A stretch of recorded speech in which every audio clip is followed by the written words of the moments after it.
Swear.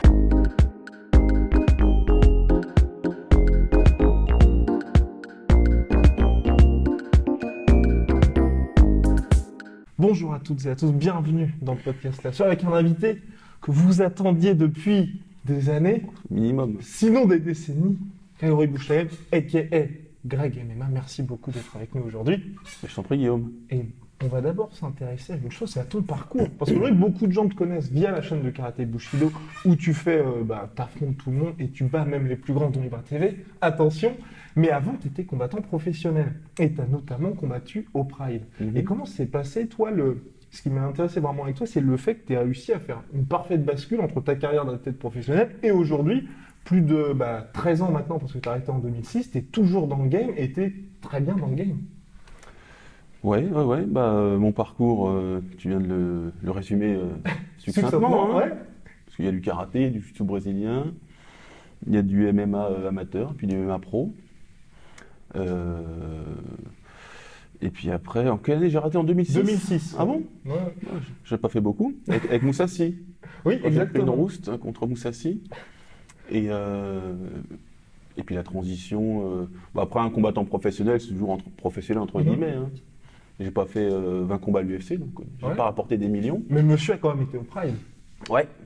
Donc ça, c'est quand même quelque chose. Surtout à l'époque, en 2006, ça restait l'organisation phare, exactement. Et pour toi, est-ce que, qu'a donc vu l'évolution du MMA, tu as dit, c'est un grand mot professionnel, parce que par rapport à aujourd'hui, tu vois qu'il y a des évolutions. Genre toi, tu te présentais pas comme combattant professionnel à l'époque? Si, mais c'est quand tu marques ça sur ta petite fiche, ça fait toujours... c'est un peu pompeux, quoi. Okay. Mais tout le monde se dit combattant professionnel, mais en fait, s'il y en a 5 ou 6 combattants professionnels français, c'est maximum, quoi. À l'époque, il n'y en avait pas. Hein. Ils devaient tous faire des boulots à côté. Hein. Ouais, exactement. Donc je sais qu'il y avait Diabaté qui travaillait au KFC, et Bertrand Moussou qui vendait des marrons chauds à la sortie du Cinoche. D'accord. Et toi, tu faisais quoi alors en dehors de ça? Parce que quand même... C'est pas vrai, hein? Non, on sait jamais. Oui, non. Moi, j'ai toujours été coach sportif, muscu, arts martiaux.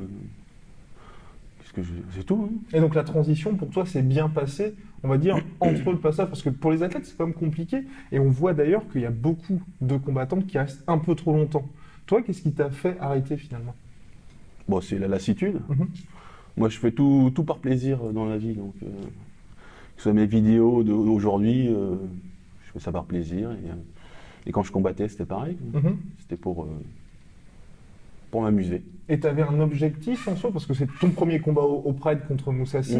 Est-ce que c'est le fait de te dire, j'ai été au Pride, j'ai combattu un grand nom, ça y est, maintenant je peux partir l'esprit tranquille? Non. Après, c'est sûr qu'arrivé à un certain niveau, il y a des questions qui te viennent à l'esprit, qui sont les questions du dopage, puis de sacrifier certaines choses comme ton visage pour ce sport. Parce que quand tu regardes les combattants à la télé, c'est pas comme quand tu les vois en vrai. Ils sont vraiment abîmés, hein, pour certains. Et puis moi surtout qui a un visage assez qui casse facilement, quoi, avec mes longs traits et tout. C'était dangereux. Donc le dopage, risquer son cerveau, sa tête. Et puis après, il faut aussi se faire une raison. Il faut pas se mentir à soi-même. Donc je pouvais pas prétendre à être top 5 mondial, quoi. D'accord. Mais pourtant, il y avait à l'époque aussi différentes organisations. Donc tu aurais pu te dire, là aussi, aujourd'hui, comme tu disais avant, tu t'es sur la chaîne Karaté Bushido, ça t'apporte de la crédibilité. Là-bas, tu aurais pu te dire, je fais un combat par an, toujours pour rester dans le jeu et avoir cette carte d'athlète professionnel. Ouais. Après, c'est une question de plaisir, d'envie. Je sais que s'il y a l'UFC qui vient à Paris, moi je veux bien faire un combat à l'UFC. D'accord, ah oui, ok. Bon. Donc là, ce serait après, en plus, tu restes toujours en grande forme. Là aussi, t'es peut-être même plus impressionnant que durant ta carrière aujourd'hui. Après la carrière sportive, il y a une certaine période où j'ai fait un peu n'importe quoi. Je continue un peu la muscu, mais vite fait, quoi. Mais j'ai arrêté les arts martiaux parce que ça m'avait saoulé. Et donc là, tu perds en technicité et en capacité physique. Puis même mentalement, tu te radoucis. Et puis là, ça fait pas très longtemps, c'est notamment avec ces vidéos que je fais, ça m'a donné envie ça m'a remotivé à m'entraîner. Bah, déjà pour donner une confrontation agréable avec mes invités. Et puis pour pas passer pour un branque, parce qu'on a toujours un sens de l'honneur aigu. Et c'est ce qui nous porte énormément, les combattants, l'honneur et la fierté.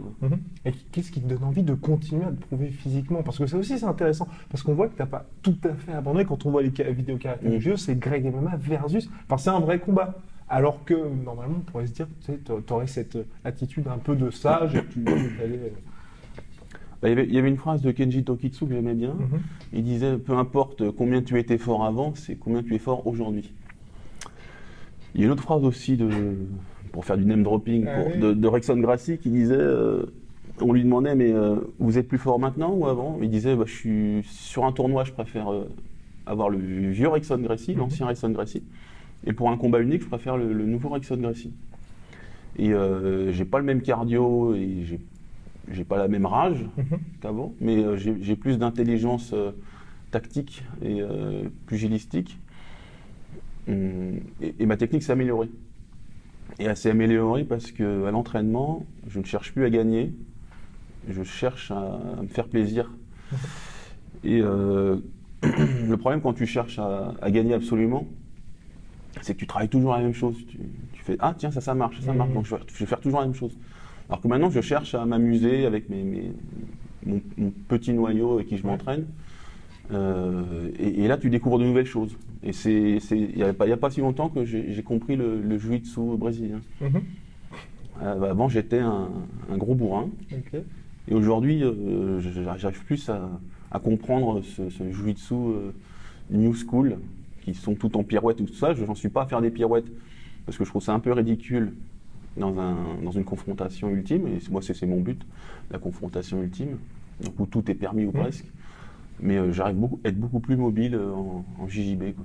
Et en boxe, j'arrive à accepter beaucoup plus les coups, à bouger un peu plus, beaucoup plus mobile que d'envoyer des grands coups de bourrin, un peu comme ils font en boxe taille, quoi. Ils sont face à face et ils s'envoient des parpaings. J'aime beaucoup la boxe taille, mais de ce point de vue-là, je trouve que c'est un petit peu limité. Est-ce que tu as tiré des enseignements de ces affrontements via YouTube? Parce que là, ça reste du côté loisir, entertainment, mais il y a quand même à chaque fois un peu un esprit de compétition. Est-ce qu'il y en a certaines qui t'ont vraiment marqué dans ces affrontements? Ah, tous. Tous, parce que à chaque fois, ils me proposent de nouvelles stratégies. Et puis à chaque fois, c'est des grands champions. Et donc, vu qu'il y a la caméra, ils veulent pas se faire dégommer, donc ils vont quand même hausser leur niveau. Ils sont jamais... Complètement, vous discutez au préalable, parce que moi c'est ce que je me dis chaque fois que je le vois, je me dis c'est pas possible. Par exemple, quand tu vas être contre un Cédric Doumbé, il va pas y aller à fond non plus. Qui, moi? Non, attends, Cédric Doumbé. Ah lui? Non, il va pas y aller à fond, sinon il me couche. Oui, voilà, c'est ça. C'est comme Gemma, mais c'est comme beaucoup. Sinon, vu que je vais dans leur discipline, entre guillemets, ils vont me coucher, c'est sûr. Mais moi j'y vais quand même assez fort. Pour les obliger à donner aux viewers quelque chose de concret, de sincère. Oui, puis que ce soit quasiment dans les conditions du réel. Et par rapport à ça, est-ce que tu te prépares spécifiquement en mode mini training camp et on va dire mini game plan? Alors non, le seul vrai combat que j'ai fait en fait c'était contre Ibra, où là il y avait un arbitre et puis c'était bonjour, on va gagner, quoi. Très disputé en plus cet affrontement. Est-ce que tu étais surpris de son niveau d'ailleurs? Non. D'accord. Non. J'étais surtout surpris du mien. Après, Ibra, c'est un Tchétchène, gars de l'Est, donc la lutte c'est son truc. Oui, complètement. Et moi, ça a toujours été mon point faible. En France, on est nul en lutte. On était. Maintenant, ça a complètement changé. Enfin, ça a complètement changé. Ça a changé. On s'est rattrapé à ce niveau-là, mais la lutte, non, j'ai jamais fait ça. J'ai toujours fait ou du pied-point, karaté, puis après un peu de boxe taille, ou du jiu-jitsu brésilien grappling. Mais comme avait dit mon prof, David Pierre-Louis, en jiu-jitsu brésilien, il m'avait dit putain, je vais à ma première compétition, et là, ça me fait bizarre parce que merde, on commence debout.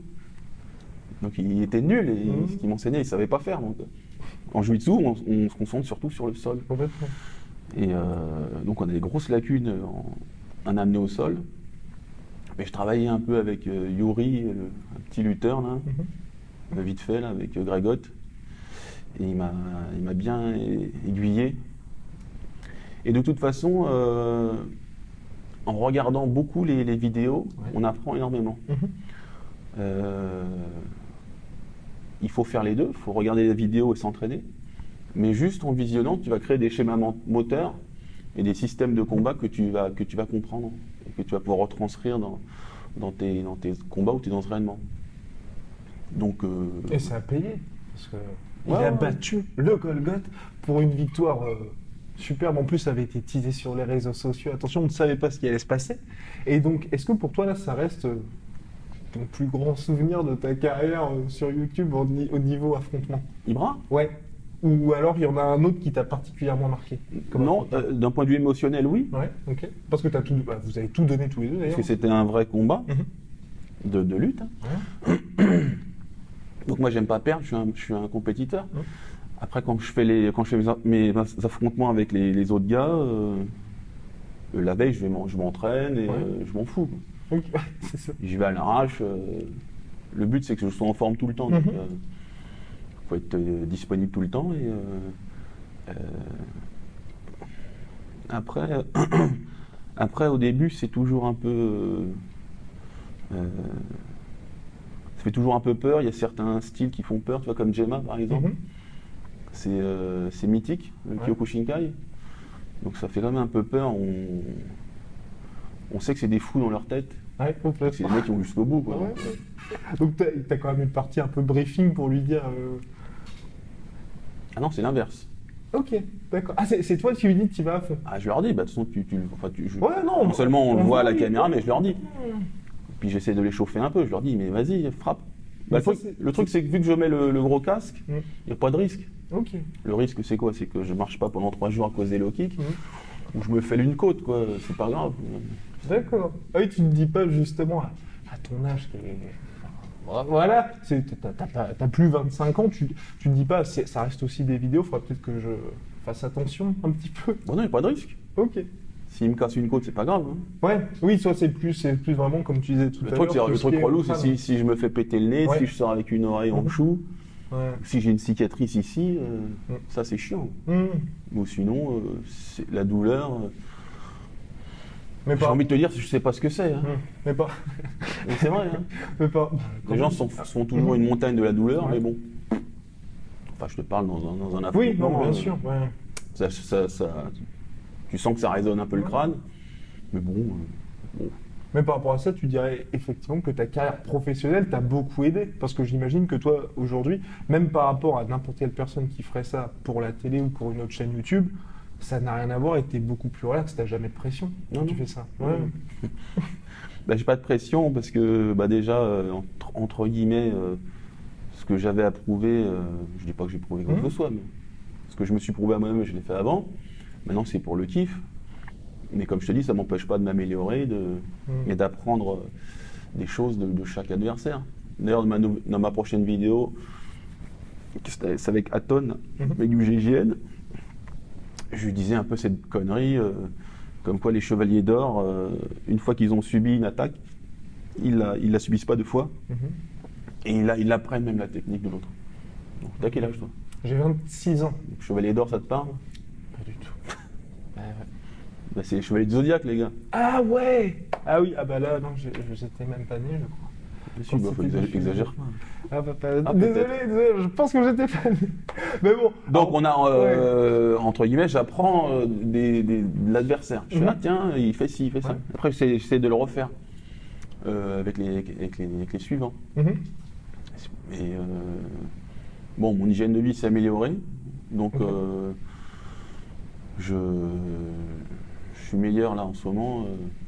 Parce que je suis tout le temps clean, on va ouais. dire, non, on va dire un junkie, mais voilà.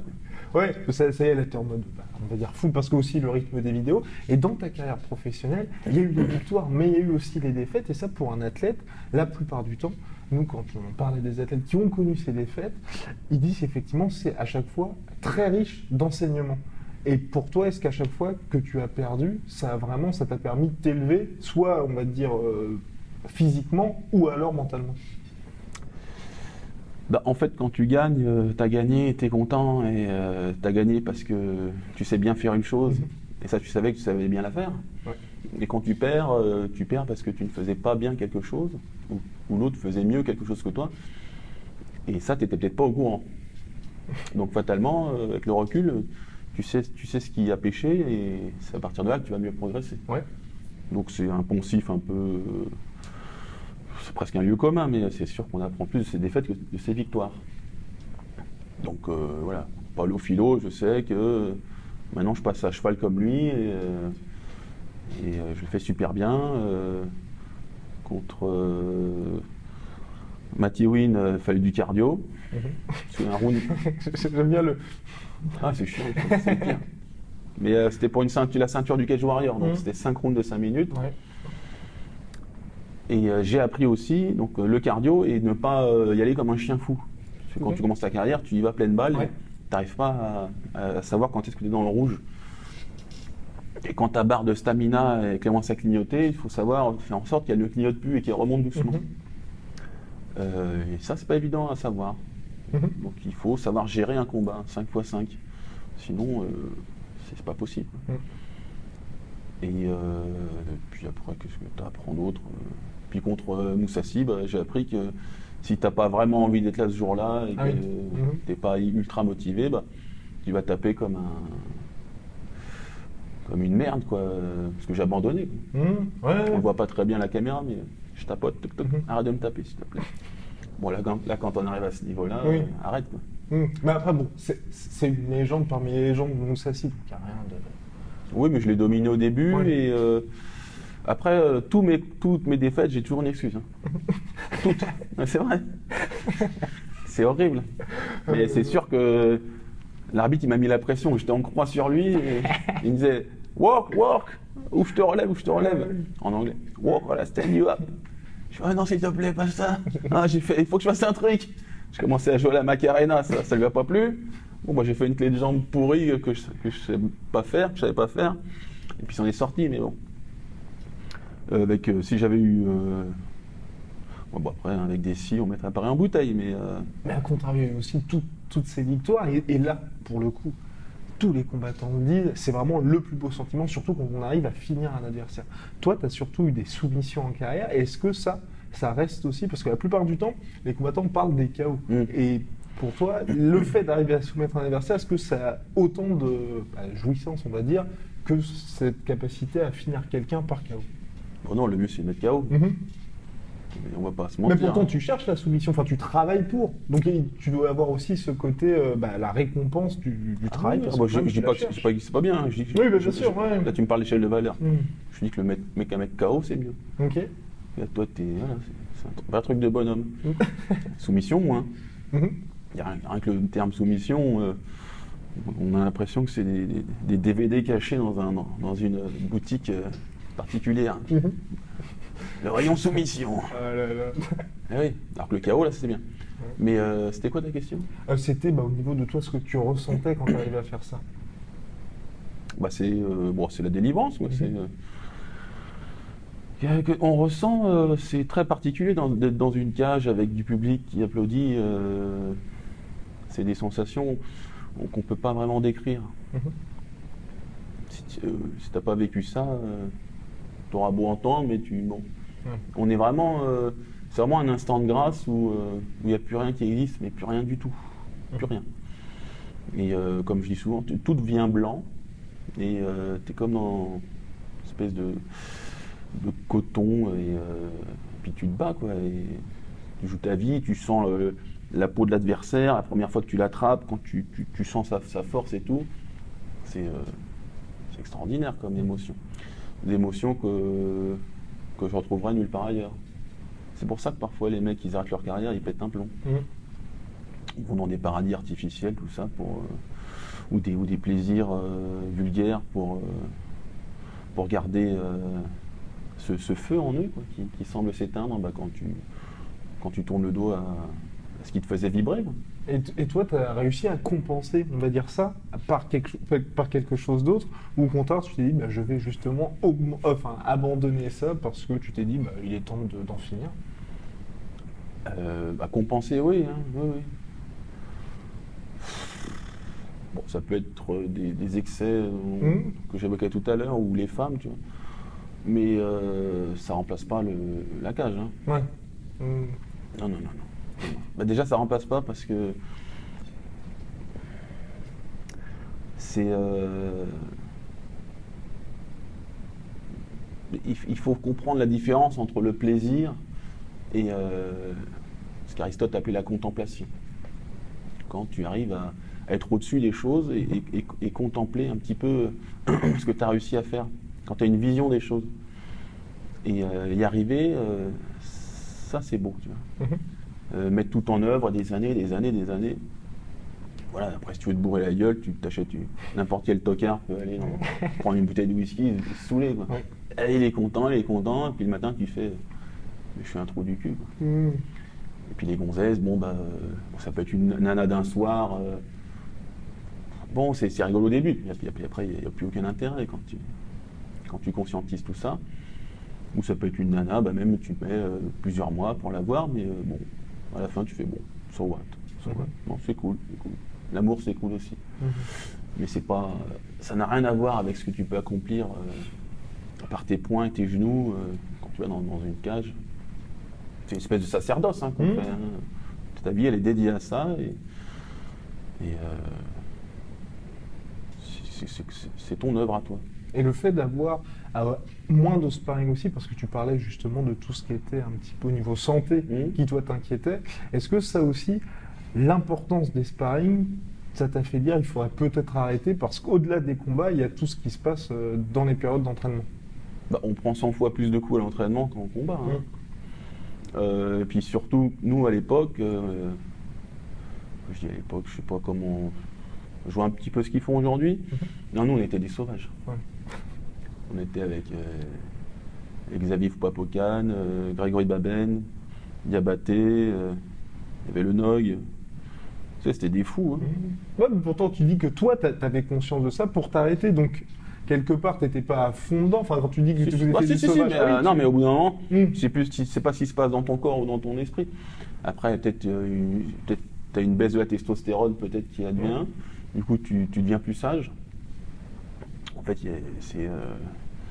tout est hormonal. Hein. On pense qu'on est le maître de notre cerveau, mais non, c'est notre corps qui dicte à notre cerveau. C'est ce que disait Nietzsche. Et, contrairement à Platon, il disait justement que l'âme est un jouet pour le corps. Ouais, c'est ça. Il disait que l'âme est un jouet pour le corps. Donc, si je me mets à me foutre des tonnes de testostérone dans le corps, je vais être hyper agressif, je vais avoir envie de baiser tout le temps et de me battre.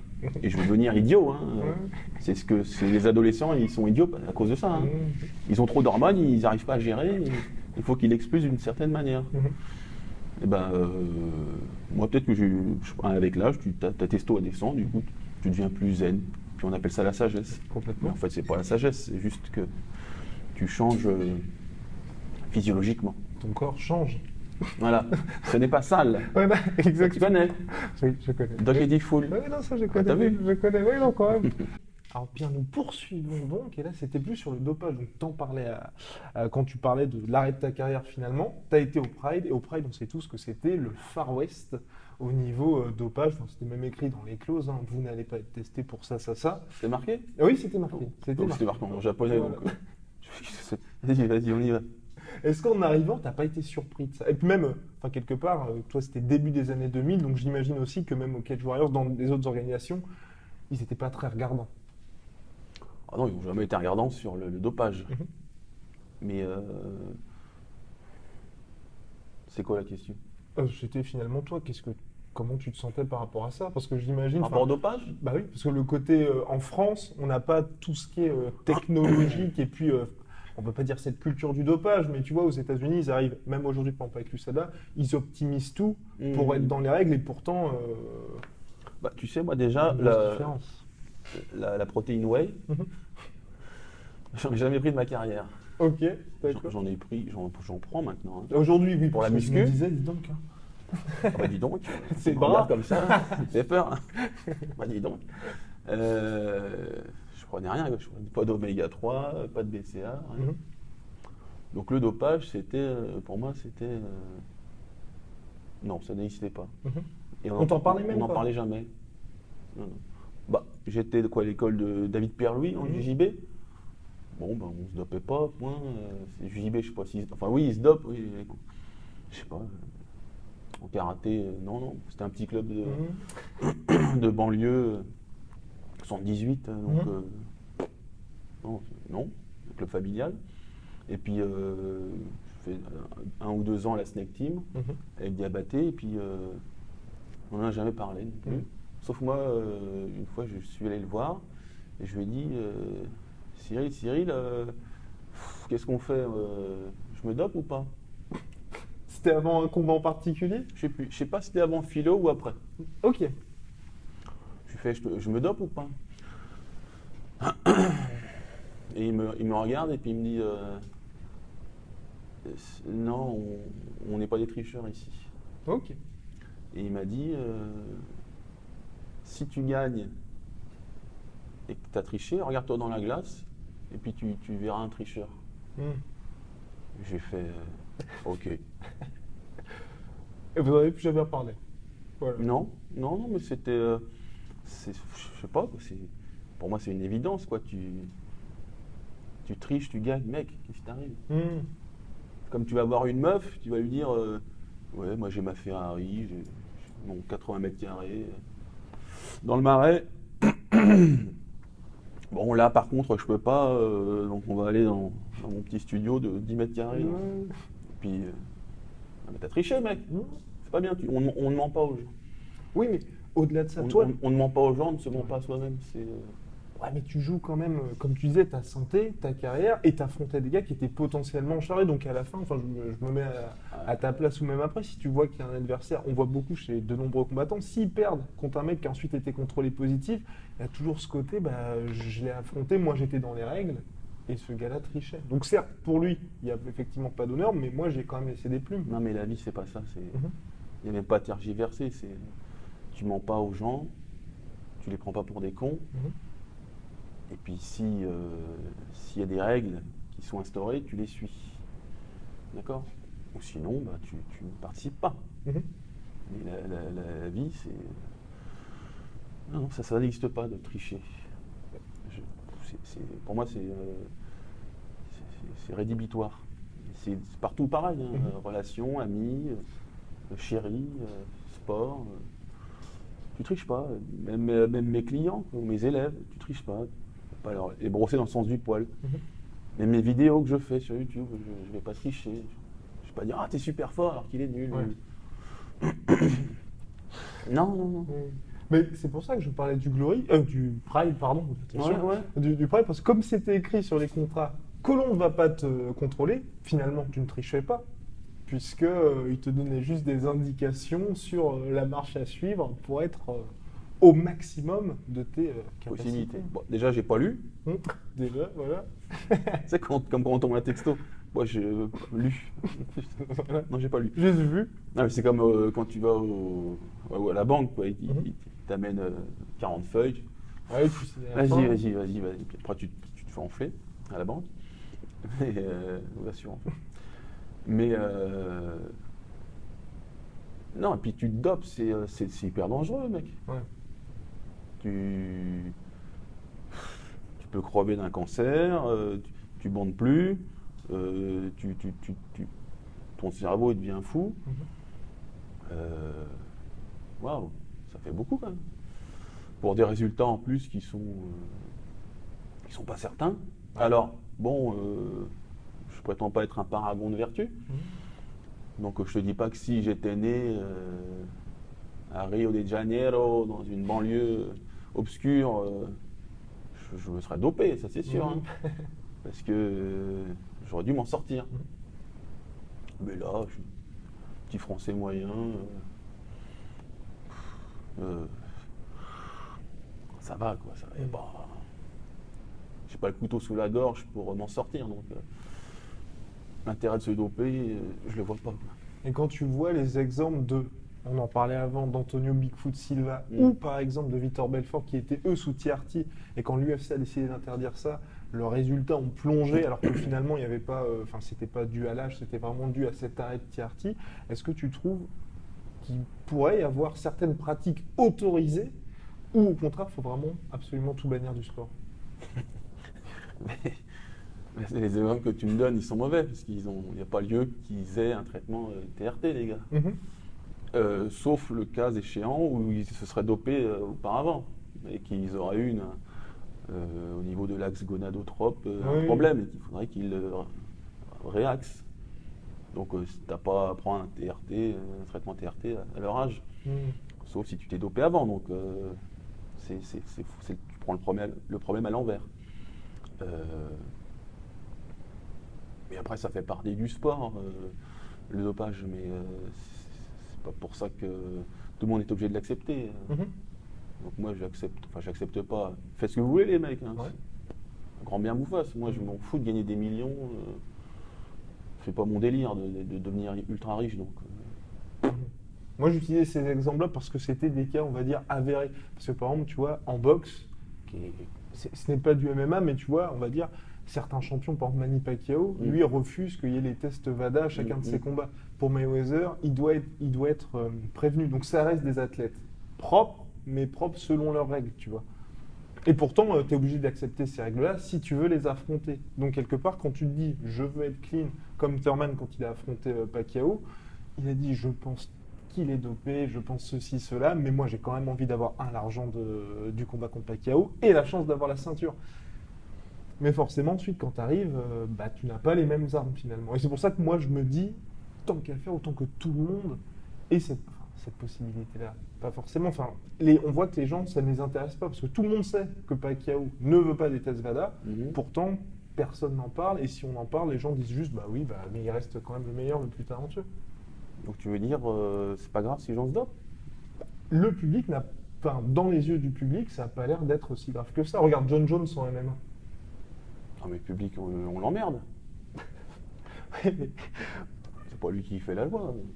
Quand même. Si, c'est quand même le public, parce que si personne ne regarde les shows, tu vois. C'est autre chose. Le dopage, c'est l'athlète face à lui-même. Ouais. Face au danger qu'il encourt, mais c'est même pas une histoire de danger, c'est une histoire d'honnêteté, quoi. Mec, t'as triché, quoi. Je suis au Monopoly, clac, je fais un 10. Tac, tac, tac, rue de la Paix, hop, non, je mets 11. Et finalement, je touche les 40 000. Ouais. Et je vais pas rue de la Paix pour payer une fortune à mon pote. Et j'ai gagné. J'ai gagné. Mais t'es une merde, mec. Ouais. Oui, mais c'est ce que toi tu dis. Voilà, c'est ce que t'es toi une merde. tu dis. Mais alors que les autres personnes vont dire, il est génial, il a fait ceci. Mais il est génial par ailleurs. Il est génial. Ok. Mais il a triché. Si, c'est avéré, parce que moi, après, chaque fois, on me dit, lui, il est dopé, je n'en sais rien. Non, moi, je parle uniquement des cas avérés, donc à savoir les mecs qui ont été pris par la patrouille. Oui, non, parce que Après, tu vas me dire, c'est comme Anderson Silva, il a été pris. Oui, mais après, c'était quand il soignait sa jambe. Donc, pour lui, on peut trouver, entre guillemets, des excuses. Voilà. Non, mais attention. Je peux pas avoir des problèmes avec Anderson Silva. Moi non plus, mais il a été dopé. Oui. Alors, Vitor Belfort, c'est en plus un de mes combattants préférés. Ouais. Mais qu'est-ce que je te dise Alors, mon combattant préféré, c'est une merde. Enfin, un de mes combattants préférés, je sais pas, moi, je regarde, je fais. Il est magnifique, il bouge bien, il a tout. Mais il a triché, mais ça, c'est autre chose. Oui, mais tu continues de l'apprécier malgré tout. Là, tu vois, il revient, il a signé au NFC. Il va revenir en mode TRT. Moi, je suis ravi parce qu'on va pouvoir avoir le retour de Primetime Vitor Belfort, cool. Le phénomène qui te fait des spinnings. C'est cool. Après, c'est compliqué quand même. Il y a une dichotomie entre ce qu'on veut voir et ce qu'on demande aux athlètes. Tout à fait. Donc, on ne peut pas leur demander de courir le 100 mètres en moins de 9 secondes et puis de boire que de l'eau. Après, ça, c'est les lois du marché, c'est du business, c'est des gros sous. Après, c'est sûr que payer une fortune pour voir un combat de Grégory Bouchelaghem, je suis pas sûr que ça. Mais ça Grégory ramène des Bouchelaghem foules, hein. chargé, peut-être que. Ah. Là, à mon avis, on remplit Bercy. Hein. Tu sais quoi, même. Non, mais il y aurait moyen que je ramène des billets. Les mecs, Ouais. ils disent ah, celui-là, c'est une grande gueule. Il paraît que j'ai une grande gueule. Et on veut le voir se faire défoncer. Il y en a qui veulent le voir défoncer. Ouais. C'est aussi créer une certaine animosité ou faire en sorte que d'autres t'aiment bien. Donc, c'est aussi ça qui fait venir le public. Mais là, on parle d'un point de vue purement Business. Ouais. spectacle. C'est sûr que si on regarde les anciens combats à poing nu en Russie des années 70-80, tu regardes et puis tu fais. Moi j'aime bien regarder ça. Je regarde ça un peu comme des documentaires. Mais c'est pas ouf. Non, c'est clair. Et toi Mais je pense que l'âge d'or du MMA, il est un peu passé. Et voilà, c'était ma question pour cette transition parfaite. C'était toi qui est donc dans le sport depuis quasiment toujours, je n'étais même pas né d'ailleurs. Par rapport à l'époque aujourd'hui où le sport n'a jamais autant été exposé, finalement, c'est sur ESPN aux États-Unis, est-ce que tu préfères l'époque du Pride, voire même avant, ou au contraire, tu trouves qu'aujourd'hui, 2018, l'avènement du trash talk, et puis aussi du sport business en général, c'est la meilleure période pour le MMA? Moi j'aime bien, on en a parlé hors caméra, tu me parlais des champions et tout, j'étais là, ah oui c'est lui le champion. Bon, la meilleure époque, c'est pour moi, hein, c'est Pride et UFC, ça commence vers l'UFC 10, tu vois, UFC 10, Ok. jusqu'à UFC, je donne des grandes parenthèses au pif, hein, à la louche. UFC 100, tu vois. D'accord. Et là, il y avait encore. Les mecs devenaient des athlètes, mais ils avaient encore des styles de prédilection qui étaient vraiment reconnaissables. Et ça faisait un peu penser aussi au catch. Ouais. Et les mecs, ils avaient des personnalités de ouf. Parfois, ils vivaient dans les caravanes. Et d'autres, c'était des catcheurs. Mais. Puis il y avait des physiques incroyables. Il y avait les mecs du jiu-jitsu qui ne savaient pas boxer. Il y avait les boxeurs qui commençaient à apprendre à lutter et tout. Parce qu'au début, c'était trop le jeu du cirque. C'était le boxeur, il savait rien faire. C'était ridicule. Ouais. Et le jiu-jitsuka, il boxait comme ma petite sœur. Donc c'était ridicule. Et ensuite, ça a commencé à s'équilibrer, c'était chouette. Alors que maintenant, même les gars que j'entraîne, ils arrivent et puis c'est MMA, direct. Donc ils ont un savoir encyclopédique, mais ils seront jamais spécialistes et ils n'auront jamais des choses extraordinaires à nous montrer. Et même dans les oppositions, ce sera moins agréable et ce sera plus stéréotypé, vu que les deux savent faire à peu près la même chose. Ouais. Moi j'aimais bien les oppositions de style. Mais pourtant, équilibré. Ouais. Pourtant, on voit aujourd'hui que c'est ce qui marche toujours. On veut faire du MMA, mais quand on regarde les grands champions, par exemple, ça va être des Habib qui ont un domaine d'expertise dans, on va dire, soit en pied-point, soit en lutte, mais c'est là où ils arrivent à être finalement dans les zones quand ils sont un petit peu d'inconfort ou quand c'est un peu compliqué. Et quand on voit, la lutte domine toujours finalement MMA. Il y a quelques exemples, par exemple, Adesanya en kickboxing, mais la lutte domine toujours. Et donc finalement, pour toi, est-ce qu'il faut toujours avoir ça, un style de prédilection, plutôt que dès que les enfants arrivent, ou les ados, dire on fait du MMA? Après, est-ce qu'il faut, moi j'ai rien à dire là-dessus, mais moi c'est ce que j'aime bien. Ouais. J'aime bien voir Habib contre Conor, c'était super. C'était un très bon boxeur. Oui, il n'est pas bon en boxe, il est très bon. Et même si le combat contre Mayweather, il était truqué. Oh, si, aussi. Alors mais Mayweather, ils ont signé un truc comme quoi Mayweather, Il devait pas accélérer avant le Oui, sixième. quatrième, c'était quatrième. C'est vrai? Ouais, c'était C'est vrai? quatrième. Alors le combat ne comptait pas avant le quatrième. Ah bon? Si, ça se finissait avant le quatrième round. Ouais. Ça comptait pas? Ouais, non, ça ne comptait pas. Ah bah c'est pour ça. Ouais. J'en savais rien moi.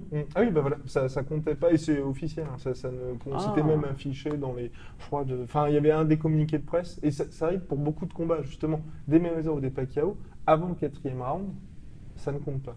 Bon bah c'était pas truqué alors. Voilà. Mais je savais pas. Ouais, ah bah voilà. Et c'était flagrant quoi. Oui, complètement. Le mec il dormait Ouais. avant le cinquième, sixième même. Il s'est réveillé vers le sixième. Bah, les rounds que McGregor gagne d'ailleurs. Enfin, gagne. Les premiers, ah ouais, Ouais. si, il les a gagnés. Je fais, c'est pas. Hmm. Après l'autre il a passé la troisième vitesse. L'autre il a plus rien vu. quoi. Bon bah donc il était pas truqué le match alors. Et donc, quand je te disais le style de prédilection, là, quand je disais il faut, c'était plutôt d'un point de vue tactique, parce qu'on voit par exemple, je sais pas, Curtis Blades, si ça te parle, l'adversaire d'Ngannou l'avant-dernier, qui est un très bon lutteur.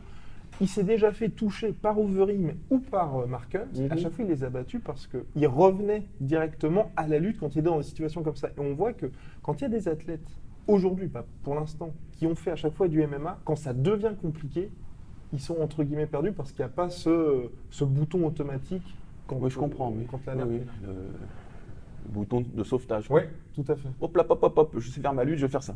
Hop, je sais faire mon sol. Et hop, la boxe, c'est un peu plus compliqué. Ouais. Parce qu'ils sont toujours en train de l'appuyer et ça marche pas tout le temps. hein. Tout à fait. Et on sait que la lutte, c'est quand même c'est ce qu'on dit souvent, bah, c'est le mec qui lutte, c'est lui qui emmène le combat là où il veut.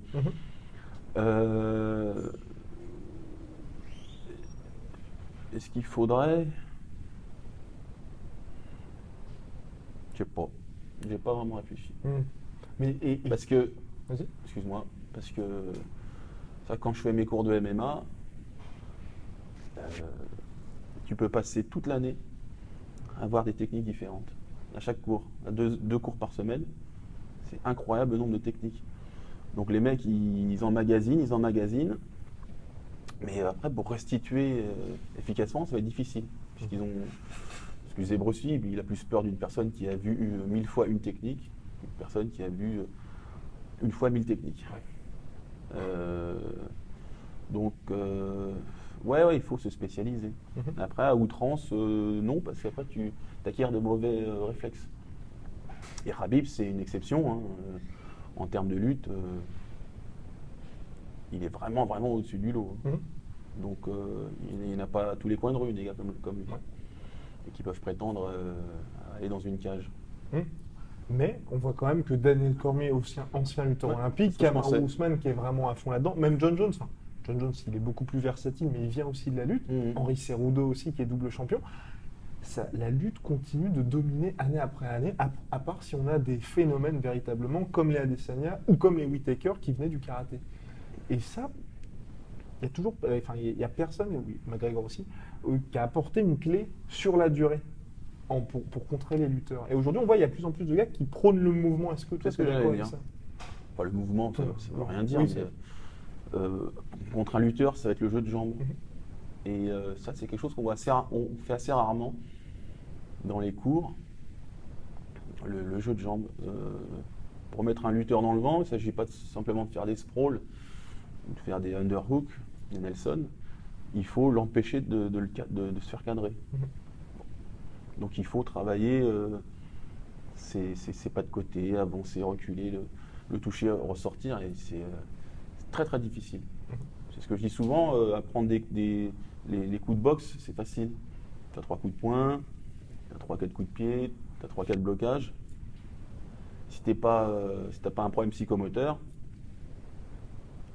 allez, en 2 ans, tu sais faire ça parfaitement. Si tu ne sais pas faire ça parfaitement en 2 ans, c'est que tu as des problèmes psychomoteurs. En boxe, hein. Frère, tu as 3, 6, tu as 10 trucs à connaître. Je te parle de sur place, hein. Ok. Ouais.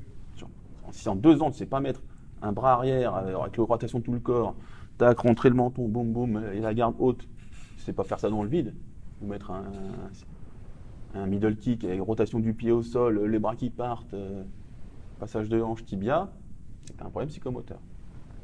C'est sûr, c'est sûr. Par contre, arriver à toucher quelqu'un, avoir le coup d'œil pour esquiver, cadrer un adversaire, c'est ça les vraies difficultés de la boxe. C'est ça. Hein. Donc,